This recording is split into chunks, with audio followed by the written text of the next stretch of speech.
Sur le côté holistique de la géopolitique, je pense qu'une méthode géopolitique ne peut pas être parcellaire, bien sûr pas émotionnelle, ni manichéenne, mais pas parcellaire non plus. Elle doit être holistique, c'est-à-dire qu'il y a des liens entre tout et tout. Ça ne veut pas dire que l'Azerbaïdjan, Israël, l'Ukraine, c'est la même chose, mais il y a forcément des liens ou des interdépendances ou des conséquences d'un conflit sur l'autre.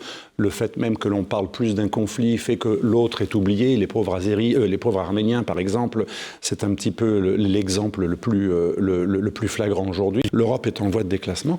Donc on le voit bien, elle est en voie de déclassement. L'homme blanc se réduit démographiquement, comme l'avait annoncé Huntington, mais il y a toujours ce gâteau qui est monopolisé par les vainqueurs de la Seconde Guerre mondiale, qui ne veulent rien changer, et surtout les Occidentaux qui sont passés d'un Occident que j'appelle identitaire à un Occident-monde, l'Occident globalisé. Et c'est pas péjoratif, c'est un Occident qui ne se voit que comme cosmopolitique, universel, Macworld, et encore une fois, c'est pas un jugement de valeur, c'est un projet que certains philosophes ont développé avec brio, mais ce projet, il se trouve qu'il est refusé par le reste du monde comme extrêmement dangereux. Ce projet démocrate qui est lié à une volonté d'extension du modèle libéral, libertaire américain, s'est heurté à des imprévus. Bien, la Russie est beaucoup plus résiliente qu'on le croit, et elle profite même de la situation pour entraîner toutes les autres civilisations et tous les autres pays qui ont peur du mondialisme occidental ou du globalisme occidental, qui le voit comme un poison ou une menace pour leur identité.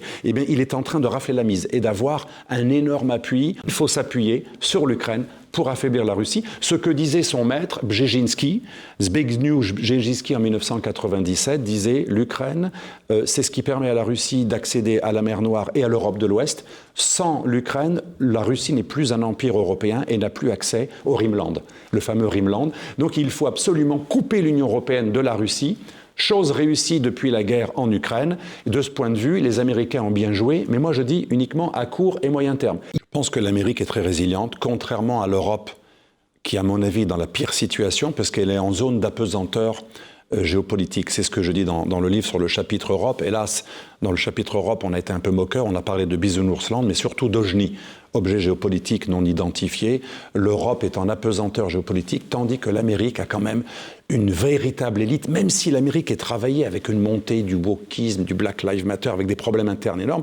Le deep state américain, l'État profond américain reste quand même très conquérant, très cow-boy, très dominateur, et il pense une stratégie pour dominer le monde et pour essayer d'affaiblir ses concurrents, ce qu'on appelle les alliances anti-hégémoniques.